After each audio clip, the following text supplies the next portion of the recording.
Hello and welcome to Ferris Sports Update. I'm your host, Rob Bentley, and thanks for tuning in. On today's show, we'll update you on spring football for the Ferris State Bulldogs. We'll also check in with the Ferris State track and field teams as they open the outdoor season, and Bulldog softball as they start GLIAC play. We'll start first, though, with Bulldog football, and joined by head coach Tony Annese. Coach, welcome to the show. Thanks, Rob. Appreciate it. We call it spring football, but I know as we'll see in some of the highlights based on the weather you've had, maybe a little more like winter football here at this time of the year. Yeah, it's been challenging. You know, I guess Mother Nature says, hey, if we're gonna act tough and try to roll all the way into late December playing football, might as well be tough on them in the spring. So it's been challenging, but our guys have been great. Our attitude's been extraordinary, and I said the other day, you know, I mean, one thing we're tough. You know, God knows how great we'll be, but we are tough. Our guys go out there every day and grind it out, and so. You know, it's football, and that's the nature of what you need to do, and be prepared for that. So we're always prepared for the tough December weather. Obviously, The weather here does prepare you for the playoff run as we experienced last fall. Some games where you certainly had to battle the elements. Yeah, I used to be freaked out about weather, and truthfully, going into the playoffs, Thanksgiving weekend was our first playoff game. There's snow on the ground.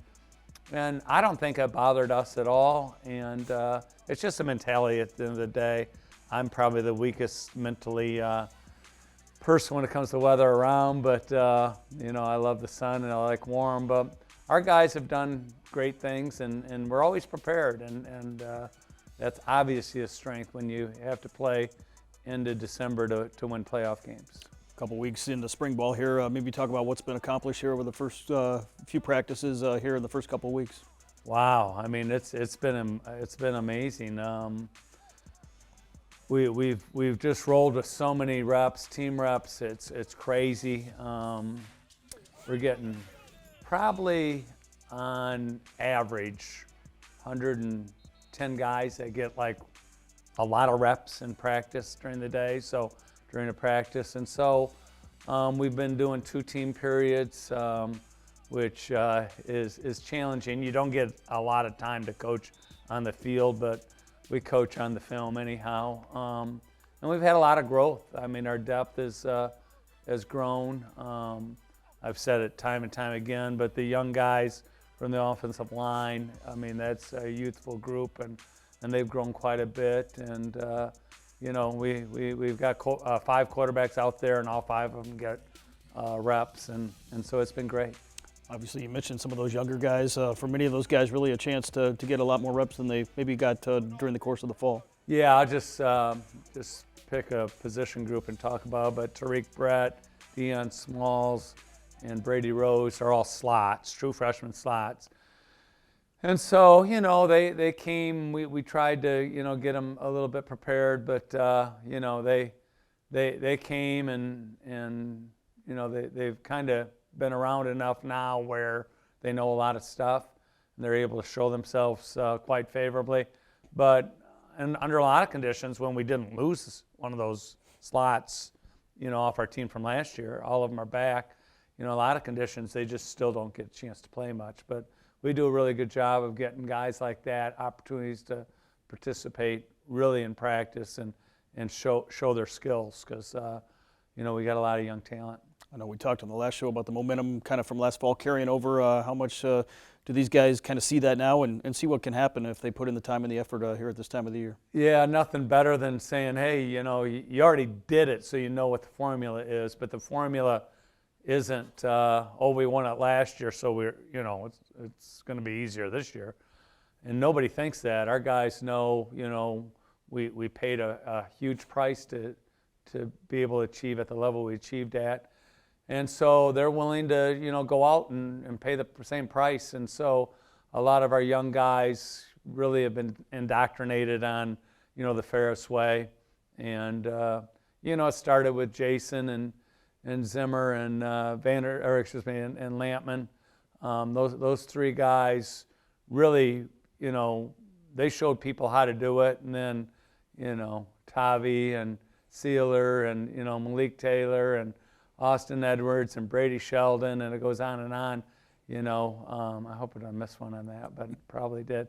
But they've set the standard, and so now the standard is like it's very high, and people kind of model after what they did back in the day with Lamp and Zim and Jason. I know, speaking of some of those guys you just mentioned, all NFL guys, and had a number of guys go through pro workouts here recently. Yeah, we did.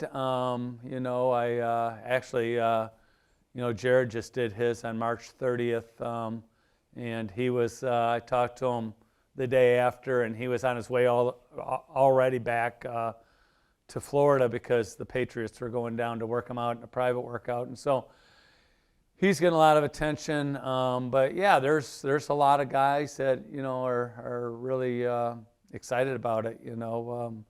And if I mention one, I'll probably have to mention them all. So I'm not going to mention any more other than Jared. So, but these guys have worked hard, and they know what it takes to be elite college football players, and they're trying to make it to the NFL.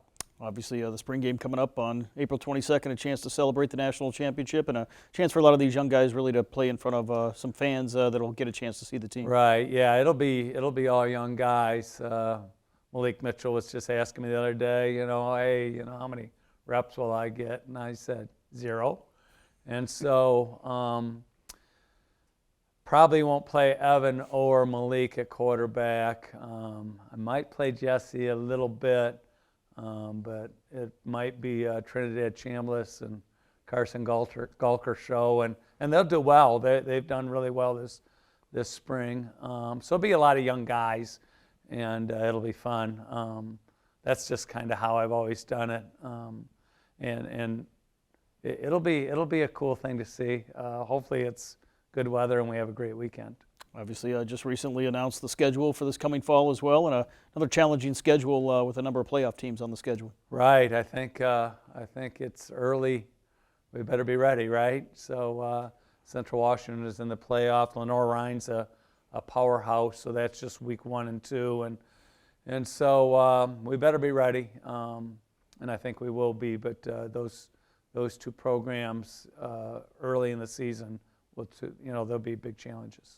As you go through the spring and wrap up spring drills here on the 22nd, what takes place between then and obviously the start of fall camp as these guys get ready to play again? Yeah, they, most of our guys, will the spring will end and they'll stay right at it from a strength and conditioning standpoint. Most of them just kind of work all the way through till the fall. Some will go home, some will stay. We've never mandated that you have to stay. So some of our guys go home. A lot of guys love Big Rapids in the summertime, which it is great up here in the summertime.